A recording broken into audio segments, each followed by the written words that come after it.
اللہ الرحمن الرحیم۔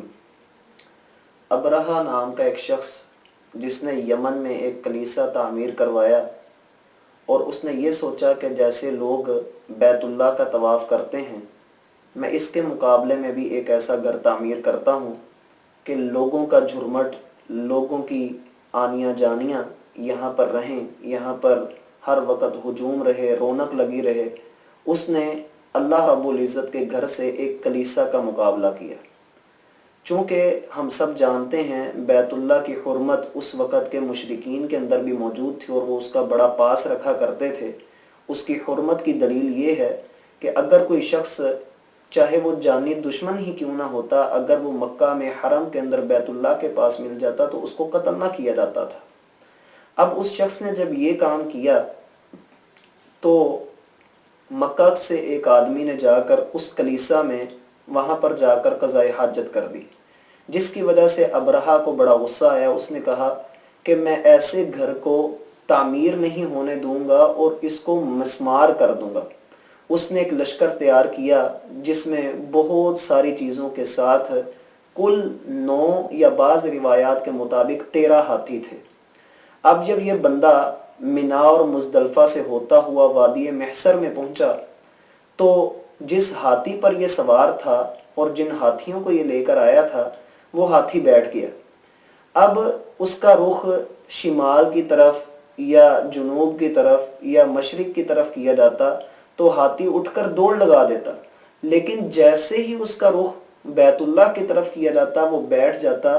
لوگ کہنے لگے کہ یہ تو بڑا تیز رفتار جانور ہے، یہ آج اڑیل کیوں بن گیا ہے؟ اسی اثناء میں دیکھا گیا کہ آسمان سے پہلا ڈرون حملہ کیا جا رہا ہے جس میں ابابیل کی جیسی کچھ چڑیاں جو تھیں وہ آئیں، ان کی چونچ میں اور ان کے دونوں پاؤں میں 3 کنکر تھے۔ انہوں نے ان کنکروں کو اس لشکر کے اوپر برسانا شروع کر دیا۔ اب اس ڈرون حملے کی تباہی کا منظر کچھ اس طرح سے ہوا کہ سارے لوگوں کے اندر بگدڑ مچ گئی اور جس کو بھی وہ پتھر لگا اس نے ادھر ہی اس کے اعضاء کٹنے شروع ہو گئے، جیسے کہ اللہ رب العزت کا فرمان ہے فَجَعَلَهُمْ كَعَصْفٍ مَأْكُولٍ، ہم نے ان کو ایسا کر دیا تھا جیسے کھایا ہوا بھوسا ہو۔ تو یہ لوگ اس طرح سے ان کی حالت ہوئی، سارے نہیں مرے تھے لیکن بگدڑ اس قدر مچ گئی تھی کہ یہ لوگ دوبارہ کھڑے ہونے کے قابل نہ رہ سکے۔ دوسری طرف جو ابرہہ تھا اس کا ایک پور جسم سے الگ ہونا شروع ہو گیا، یہاں تک کہ روایات میں آتا ہے وہ چوزے کی طرح رہ گیا اور آخر میں اس کا دل بچا اور وہ بھی پھٹ گیا، اس طرح وہ ذلت کی موت مرا۔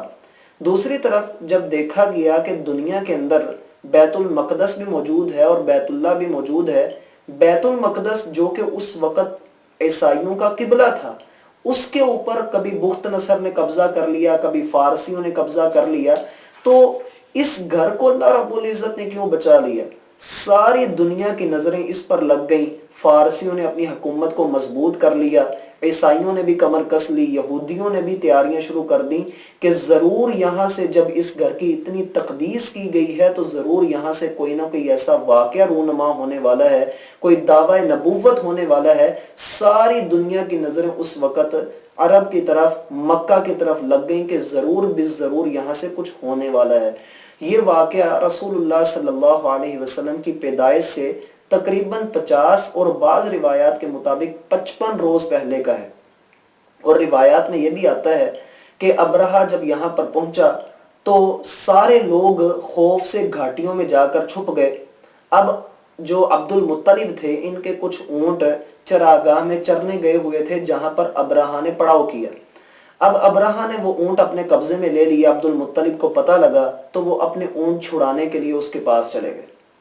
اس نے کہا کہ تمہیں اپنی اونٹوں کی فکر پڑی ہے، میں اس گھر کو ڈھانے کے لیے آیا ہوں، مسمار کرنے کے لیے آیا ہوں، تمہیں اس کی فکر ہی کوئی نہیں ہے۔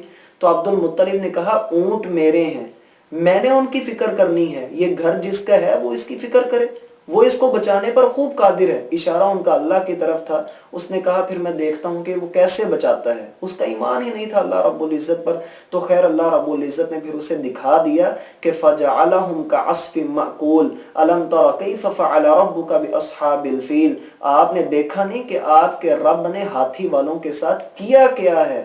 الم یجعل کیدہم فی تضلیل، اللہ نے ان کی چال کو ان کے اوپر الٹ کر دیا اور گمراہیوں کے اندر اور ذلتوں کے اندر ان کو مبتلا کر دیا۔